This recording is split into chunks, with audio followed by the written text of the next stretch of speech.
The Earnestly Speaking podcast is a show that is founded on free-flowing conversation and may at times venture into mature subjects. Listener discretion is advised. Yeah, Earnestly Speaking podcast.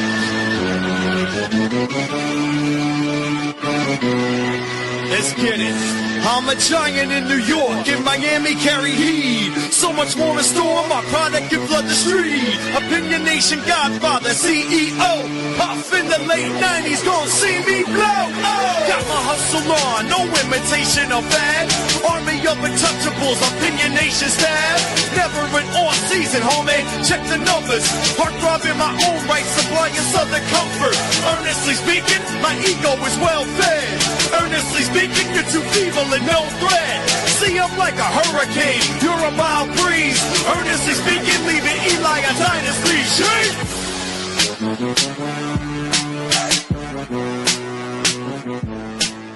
First Week Podcast. Recording this once again on Tuesday, November 4th, 2025. It is the second podcast of the day, recording here. And we have a lot to get to today. I thought I wouldn't be able to do a solo show today, but things didn't actually work out a little bit. So we got a lot to get to on the show today. First things first, to talk about, we have my opinion on a lot of things. The Cowboys are done. they're so fucking done, bros. Ain't funny. I made some decisions on my recent NBA. You know, remember a couple of episodes back I was talking about how like I had a lot of decisions to make about do I want to continue streaming League Pass and FanDuel Sports and whatnot. I'm trying to limit my I'm trying to save money because I hate spending money and I have to make a decision whether or not I'm going to keep, adding more streaming services, even temporarily for a couple months. I made some decisions recently on that. I'll explain it to you guys in a second. LeBron James is hurt for a month. His plan may have backfired though. All right. Michael Jordan on load management. Also, some music news also too. Dave Mustaine on the last Megadeth album, Dave Mustaine announced recently that they on the album he covered a Metallica song, whatnot, and then of course we remember the passing today of one Dick Cheney, former Vice President of the United States under George W. Bush. So a lot to get to. I guess subscribe to this podcast, of course, on any podcast catcher on the audio side, especially Apple Podcasts, Spotify, Google Pod, Amazon, you name it. Of course, on the video side, you also find us as well on the number one spot on YouTube at Earnestly Pod on YouTube. Clips of the show, of course, on TikTok at Earnestly Pod as well too on TikTok. And I am trying to find my thing here for the my docket. I can't seem to find it. Don't know why. Let me quick pause here in a second. All right, I got it up now. Somewhat. But dude, so time of the show episode today is do it in January, Bills Mafia, because I pissed off a shit ton of Bills fans the other day after they win against Kansas City on Sunday to put the record 6-2. I actually would like to read the tweet verbatim just to kind of see exactly what I was trying to say, but I really made a lot of Bills fans upset on my comments, basically saying, quote, "Not to burst Bills Mafia's bubble, but this win doesn't really matter. Buffalo still has not proven they can beat Kansas City in January when it actually matters. Until then, it means nothing. Big picture, carry on." And my God, Bills Mafia went nuts. I got texts from friends of mine who are Bills fans, offended, saying that is complete bullshit. Find the lie, bro. Find the lie. Like, you guys have beaten Kansas City. You guys have beaten Kansas City for the last, I think, 5 years in a row now during the regular season. I picked you guys to win on Sunday, first off. So let's not act like this is something that came out of nowhere. Like, are we surprised the Bills won? I think nearly every person I spoke to had Buffalo win this game. Okay? We know you guys are a great team, or a good team. We know you guys are Super Bowl contenders. You're an S-Bob beam, a team at this point, a Super Bowl or bust. Okay? We know that right now. So and this is the thing I get upset about. Where did I say that was insulting? Where's the lie? Have you guys reached a Super Bowl in these years with Josh Allen's quarterback? Have you guys reached a Super Bowl at all? Okay. Have you lost to Kansas City even at home? You lost to Kansas City last year. Okay, on the road. You lost to Kansas City the year before that at home. You lost to Kansas City, I think, 2 years before that. Lost to Cincy 2 years before that. You guys have met regular season expectations, but haven't measured up to the playoff expectations for that matter. Where is the lie? I'm not lying about this, okay? Even if you ask any Bills player that's played on this team for the last couple of years, you ask Josh Allen that with a straight face, he would tell you the same thing. It doesn't matter, big picture. Because guess what?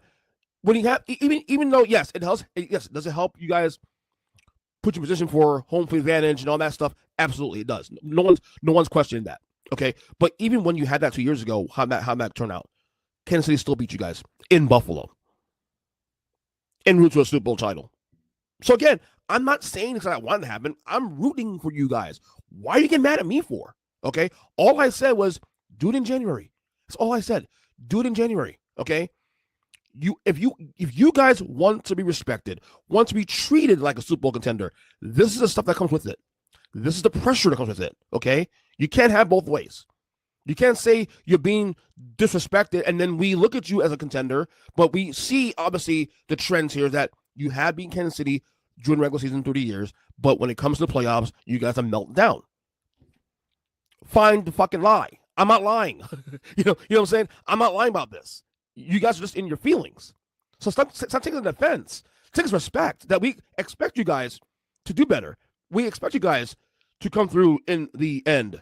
So at the end of the day, don't be offended by this. Take this as a rallying cry. Like, hey, listen, we need to come through when it comes through the most. When it's time to come through the most. Time to do it now. Okay? This window. I still stand by the idea that as long as Josh Allen's a top quarterback in the league, your window is wherever Josh Allen is. Okay, in his career. Okay, so the window is not. It's still open enough because you have that quarterback, but the AFC, especially this year, because right now if the playoffs started today, the Kansas City Chiefs are in the playoffs. Okay, if the playoffs started today, let me repeat, the Kansas City Chiefs are in the playoffs, which means even more pressure. Okay, which means you have no excuses. Okay. Yes, I've said on the podcast that Indy has a better roster than you guys. That does not mean you guys couldn't beat Indy. Okay, you have a quarterback that can do so. Okay, the Pats, yes, did beat you early in the year. The Pats also in first place by half a game. Does that mean that I'm convinced the Pats are better than you guys? No. Okay, I think the AFC is wide open, but you got to get it done. And not to mention too, I still think the Ravens are in this damn thing. Okay, so don't take offense to that. Let's get that damn thing done. Do it in January, bro. Do it in January. Bills Mafia. Don't take offense to this stuff. I'm rooting for you guys. So but you have to get the job done. Bottom line. Now, a team I'll tell you that's done, definitely in my opinion, after last night, is the Dallas Cowboys. Now, you guys know I have a very good friend of mine. Shout out to my boy Mario. We have a bet going right now. Okay, he's a Cowboys fan. Okay, and we bet before the year started that I said that the Cowboys will win 9 or more games this year. Okay, now I made this bet before the Michael Parsons trade. Okay, he took the bet, and he's a Cowboys fan, saying that I'm full of shit. That basically the Cowboys will not win more than 9 games this year. Okay, so we bet $100 on the game. My bet is pretty much dead. Okay, look, there's still a chance they could turn around and win some games, but after last night, you lose at home on Monday Night Football to an Arizona Cardinals team that's not that good. Okay, without Kyler Murray, Jacoby Brissett torched you guys. Your offense out of nowhere decided to not show up. Bro, first off, I am grateful I didn't bet this game because had I bet this game last night, I would bet Cowboys to win, Cowboys to cover, Dak Prescott on passing yards over, and then a couple of things in the over. None of those things hit. None of those things hit at all. Okay? The Cowboys flopped like a wet fish. Okay? They flopped.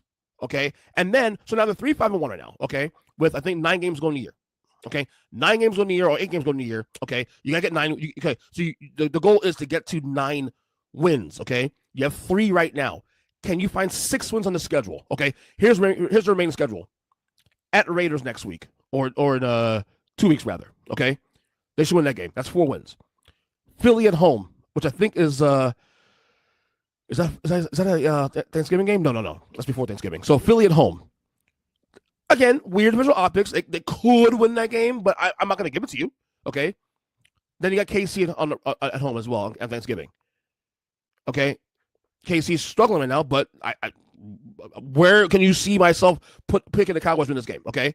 Still got to find more than one winner now. Okay? Then you got the Lions on the road. That's a loss. It's a loss. I think it's on Monday Night Football, too, on top of that. The Minnesota at home. Minnesota's up and down. I'll give you the win there for now. That's 2 wins. I need 6 wins, bro. I need 6 wins. Okay. Chargers on the road, at home rather. Can't give me that game just yet. Chargers are gonna be healthy by the time we get to that game. Okay. So no. So I'm dead in water, bro. And then you got Washington on the road. Should be a win because there's no Dane Daniels. They haven't announced anything about his elbow, but I imagine he'll be out for the year. And then the Giants on the road, which probably should win that game. Okay, so that's 1, 2. I can only find you 1, 2, 3, maybe 4 games there that should win. Okay, that puts you at 7 wins. 7 wins. Okay, so that means you have to flip. You got to flip on the Eagles game. You got to flip the Chiefs game, and you got to flip the Lions game to have a chance. I'm dead in the water. I am dead in the water. I mean, my bet's done. I already told him I'm done. I think once you lost to Denver last week, and that came off the rails from that point on, that's when I knew. Oh yeah, I'm cooked. I'm cooked. So it is what it is there, and that's it sucks. It sucks, but these Cowboys are just a bunch of letdowns. So what can I tell you? LeBron James. So the Lakers, they're 5-2 right now, playing very good basketball without LeBron James. And in fact, even Luka missed a couple games. They still won some games. A lot of speculation that LeBron James might have held out this year solely because of the fact that he wanted to leverage himself to get maybe a new contract, maybe to get more help, something of that nature. Because this is last year with the Lakers. Last year was his deal with the Lakers. But I think that might have backfired now because the Lakers are playing better without him. And I look, I don't think Lakers are a contender with him or without him anyway. But at this point, and I've been saying before the year started, if I'm the Lakers, whether or not you decide to trade him or not trade him, ride this out 1 more year with LeBron. This would be his farewell year with the team, and then you move on. And then use that cap room that he's going to free up, $52 million in cap room he'll free up next season rather, and invest in another player. LeBron James he'll be 41 years old by the time this season's over. Okay, they're winning without him. They are much better with him. Does it make him a contender with him? No, I still think there's clearly 5 or 16 better than the Lakers are now off the rip. Okay, I'm taking right now. This is here, health notwithstanding, the Thunder over the Lakers, the Rockets, the Nuggets, the Spurs now have surpassed you guys now. Okay, I will still take the Clippers in spite of some of their issues and with injuries and Kawhi who's in and out of the lineup. Okay, I'm not so certain I will still take Golden State out of you guys still. Even with him, or without him. So at this point, there's no point LeBron James being on this roster. Okay, this is Luka's team now, and for this team to move forward and Luka to feel like this is his team and they can build around him, LeBron has to not be there now. Unless LeBron takes a massive step back, which I doubt he'll do. I just don't think you're gonna really get really anything out of that. So honestly, if I'm this thing, look, I think this is his last year with the team. Okay, this is last year with the team. So I think right now at this point, just ride it out at this point. And I think everything that LeBron trying to look, the past aggressive bullshit he's done for years with Miami and Cleveland and even the Lakers to some degree, it worked because at the time he was the best player in basketball and he was worth the headache. Now he's not so much. Look, not saying he's not great at his age, but at this point now, if LeBron isn't bringing you closer to a championship, then he's a waste of time. Okay, all he's doing is putting butts in the seats at this point. And the Lakers don't really need that because honestly, Lakers sell out games even without LeBron James because they're the Lakers. So it doesn't matter, So that's what it is. So I think this plan has backfired. It really has. So speaking of GOATs and people in the GOAT conversation, Michael Jordan, they've been doing this whole thing on Peacock. I forgot what it was called. Words of Excellence, some shit they do every week, and they take like a 1 hour interview and they splice out 2 or 3 minutes of things that Jordan says in here and make it like a segment on their Tuesday. I think it's the Tuesday games. They do now on NBC, on Peacock rather. Michael Jordan is strongly against load management. I have a clip actually. Let me play this clip real quick, and see if this would this works here in a second. Hold on, I have a clip here for what Jordan said in the small little clip he did say in relation to load management. There it is right there. Give me 1 second. Here we go. Think of when you hear the term load management thrown around? It shouldn't be needed, first and foremost. I never wanted to miss a game because it was an opportunity to prove. If the guys that are coming to watch me play, I don't want to miss that opportunity. Now, physically, if I can't do it, then I can't do it. But physically, if I can do it, and I just don't feel like doing it, that's a whole different lens. There's a time I used to like be a little more sensitive to players about load management, thinking, you know what, maybe the science, you trust the science, isn't that? But I'm off that wagon now, bro. I am off the load management wagon. I think these players make too many fucking excuses. In fact, the players who do load management, like Kawhi and all these other guys, end up getting hurt anyway. So why are we doing it now for? And for the record, one of the things I really gotten back into also is him emphasizing the fans. You know, the fans pay good money, often having worked hard for their tickets, and players have an obligation to put on a show for them. A famous quote for him is like, one of his famous quotes from him is like saying that I want to impress that guy way up in the top who probably work his ass off to get a ticket or to get money to buy the ticket. Jordan also views playing as a professional duty and an opportunity to prove himself every night. He says, quote, you have a duty that if they're wanting to see you, and as an entertainer, I want to show. He also questioned the time commitment, saying you play basketball for 2.5, 3 hours a day. That's your job. That's what you get to pay to do. What are you doing to the other 21 hours? While he does distinguish between resting about an injury and sitting out while physically capable, his own career is famously marked by his intense commitment up to playing, including the flu game. Again, Michael Jordan has a right here. Like, I don't think, load management, one of the things I always busted on load management is the fact that I get it. I totally get it. You want your players to be rested and this and that, and I get all that. I do think, though, to some degree, that players share too much of the blame for that. I do think ownership and teams as a whole also play into this stuff. The San Antonio Spurs and Greg Popovich have made a history of this stuff, history of things where they rested guys, star players going to there was one game with the Heat and Spurs game back in 2013 or 12, I can't remember what it was.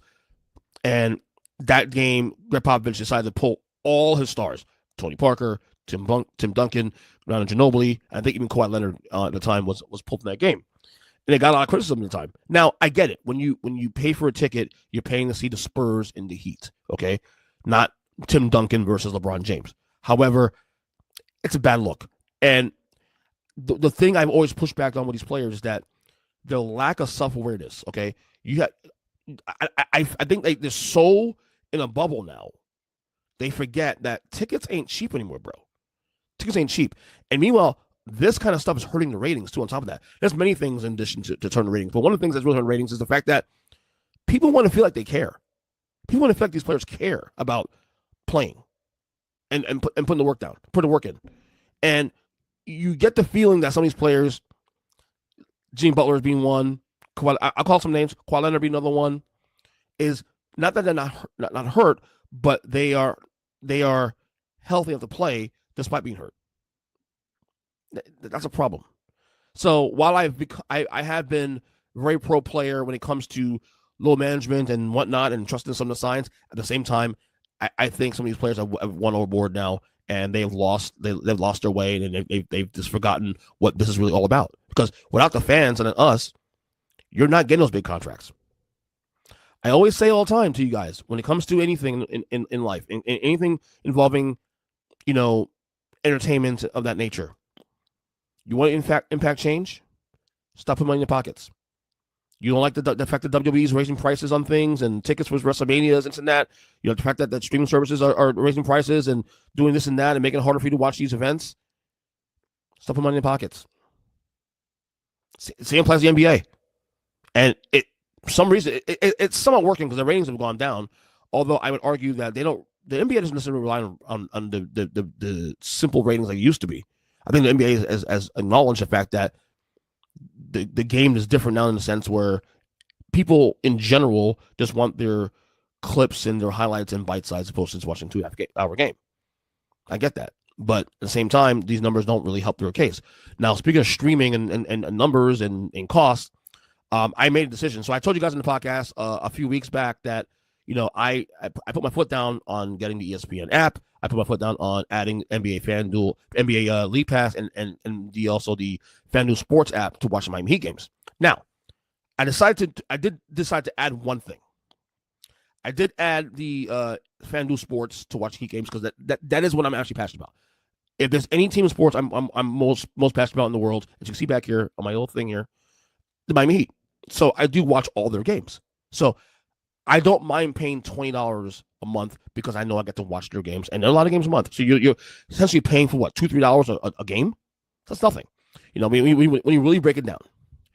I did, however, decide to wait on adding NBA League Pass because what I'm trying to see here now is that with the NBA schedule now, you have a national televised game at least 4 times a week, at least. So what I've noticed now, forget the fact I have the Heat game for one. Okay, you have Tuesdays now. Peacock is sticking for TNT, so Peacock that's now showing doubleheaders, coast to coast doubleheaders on Tuesdays. Okay, Wednesdays you have an ESPN game. Okay, and I think Thursdays, nothing right now on Thursdays, but I have the football to watch. Okay, then Friday you have the Amazon games. Okay, Saturday I have college football, Sunday NFL. So right now, as much as I want to have League Pass for the time being, I'm holding back for the time being. I want to see if I can balance this out. So again, we're playing with like $15, $20 a month. But again, I hate spending money. So what I'm trying to do here is, if I'm going to add League Pass going forward, which is $16 a month, I wouldn't mind having League Pass, but instead of adding to it, I like to see what can I replace with it. So right now, currently, I have NFL Plus, okay, which is the Red Zone and all the NFL stuff related to the platform. Now, normally I have NFL Plus for 4 months, and then once the season's over, once you get to January, I'll cancel it because season's over and everything else will be on national television, all the playoff games on national television. So the only reason I ever even keep NFL Plus is because of the fact that I have to watch all the on-demand entertainment on there. Okay, I can technically justify adding League Pass after I cancel NFL Plus. I still pay a little bit more money, maybe about $3 more a month, because I think NFL Plus is $13 a month. But it's still justified in the sense where I'm replacing one with the other and supposed to adding to my budget. But right now there's enough NBA games on national television on most nights I can hold. And honestly, not that I don't watch NBA League Pass, but a lot of nights though, where I'm balancing the NFL, college football, and other things I'm watching, it gives an opportunity to at least go away for a little bit, turn my phone, and I'll wait until the games are over, and I'll watch the recaps. I'll watch the condensed version of these games, after I'm done. So I'm testing out for the next month or so before I decide to do this. Now, if I decided to cancel NFL Plus, then maybe I'll go the other way. But right now, I feel like I don't have a strong need right now to do this because here's the thing also too, I have to decide as well. The WWE Network on Peacock, their contract expires with Peacock in December. Now, there's a lot of rumors about where they're going to go after the end of the year. There's possibility of them going to ESPN. There's possibility of them going to Netflix. So as I told you guys, I don't have the ESPN app, and so far I've missed the last couple PLEs on WWE because of the fact that I put my foot down on adding the app. Okay. Now, the only thing I will say, I've told my wife this also, the only way I will end up picking up the ESPN app is if the ESPN app ends up acquiring the library from the WWE, because that's something I do watch very often. And if that happens, then I will add ESPN to my list of streaming services, of course. Okay. But wherever it goes, that's like the only streaming service I really, really, truly, truly care about in that way, where like, no matter what, I have to have it. I feel like HBO Max is the other one like that way because of their content. But if the WWE Network ends up going to another platform next year, wherever that goes, I'm going to follow that one. Now, that being said, when Peacock loses it, well, do I drop Peacock and save back $60 a month? Well, here's my dilemma there. Peacock now has the NBA. So now the NBA, there's a reason now to keep the Peacock now, because I have the NBA now, and they show, and I think they'll be adding more games to the list of the schedule once NFL is over. So right now they're doing Tuesdays, but once the NFL is over, I think they'll be adding back Thursdays, I think, also as well too. So that's why I'll keep in the NBA and NFL's in there too also. And there's content on Peacock I do want to watch. I got to afford these things. I just don't want to pay for it, man. I just don't want to pay for all this damn streaming services. It's too much, man. Way too much.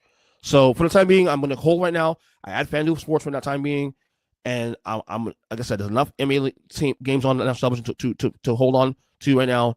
Don't need League Pass. I can wait till these games are over and then watch the highlights after for free on YouTube, and that will be okay for now. All right, some music news here. Let me see. I'll make sure I'm on the right dock here because I know there's a couple things I've added in last minute. Yes, music news. Dave Mustaine says James Hetfield has yet to approve Megadeth's cover of Ride the Lightning. In a new interview with Rolling Stone, Mustaine revealed that Megadeth is covering Metallica's Ride the Lightning, a song that he is credited actually as co-writing on their upcoming final album. Explaining the band's decision to cover the record a cover track, Mustaine says the intentions were pure and that he wanted to do something to close the circle on my career. While Ride the Lightning will definitely make an appearance on their new album, Mustaine admits that neither James Hetfield nor Metallica drummer Lars Ulrich were made aware of Metallica's plans to cover the song. Quote, "It was not for lack of having the thought or the courage or anything like that. I know the last time James and I talked, we were talking about some business stuff, and I haven't spoken to him since," he said. "So I was hoping that we could get his approval on this before we release the track. But when it turned out the way that it did, I think there were so many people that were happy that we did this, that we just went for it. And I'll be more than happy to talk to him when I get the opportunity, but I don't have his number anymore." Jeez. Still, Mustaine welcomes the idea of getting back in touch with his former bandmates. Quote, "I also know that it takes time to heal wounds, and I don't know if we still have that kind of relationship anymore," he stated. "I know I would like to hang out and listen to new music and goof off and do shit like that, but maybe we're too old. I don't know." Mustaine went on to clarify that while he's open to it, his cover Ride the Lightning was not done with the goal of renewing his friendship with Hetfield. Quote, "I think the whole purpose of this was not to try and rekindle relationships or anything. It was about showing respect to a man that I don't believe he thinks I respect him, and I wanted to make that clear. I wanted to pay tribute to the band," he added, "and to make this now, I am getting ready to hang up my guitar up. I want to make sure that nothing is left unsaid." Yeah, the Mustaine Metallica thing, bro. It's Mustaine got kicked out of the band in 1983. It's been 42 fucking years, bro, and he's still hanging up on this shit. And I get it. There's a lot of professional jealousy because Metallica became who they were. You know, one of the biggest bands on the planet. Sort of the biggest metal band on the planet. Still relevant today, 45 years later. Mustaine with Megadeth, who's done a lot of great things, but certainly not the level of Metallica. I'm sure there's a lot of animosity and some resentment there and some jealousy there. I get that. But when do you get done with that? At what point do you say, "Okay, I'm over it"? You know, I mean, look, the way Metallica kicked him out of the band was fucked up. Okay, it was fucked up. You know, if you guys don't know the story, they were in New York to record the Kill 'Em All album. They took the bus to New York, only to have to fire him the very next day, whatever, and put him on the bus back to California.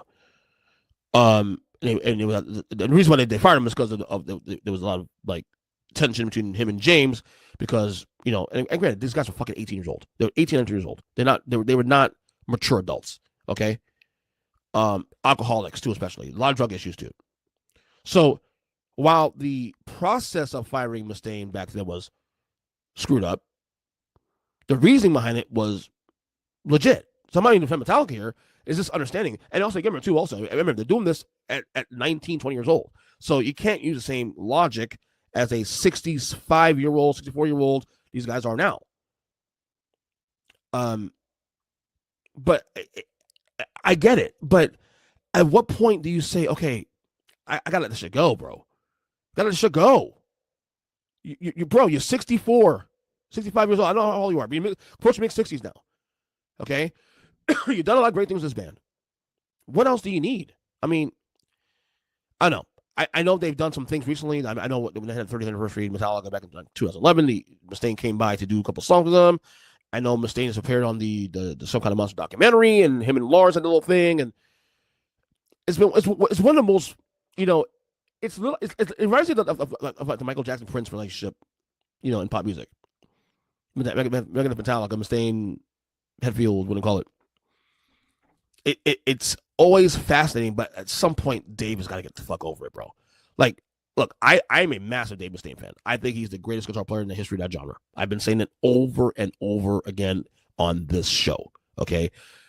But there's a lot of resentment there. He's got to get over it, bro. He's just got to get over it. Sorry. Things have happened, and then, you know, the only way going to move on is to just stop talking about it, you know? But And I know they've had a lot of like different like meetups and they've talked and stuff, but clearly nothing has changed. So, all right, before we get out of here, one last thing, some sad news in politics. Today we heard about the passing of former Vice President Dick Cheney, age, I think it's 84 years old, 83 years old, died today.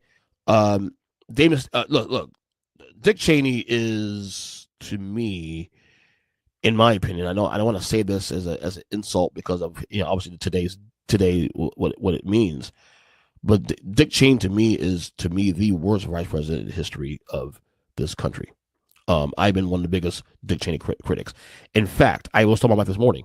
You can argue that the reason I left the Republican Party in 2008 largely is blamed by Dick Cheney because of how that war in Iraq was operated. The fact that he was, hell bent on those WMDs in the area, and then we go to Iraq, there's no WMDs there.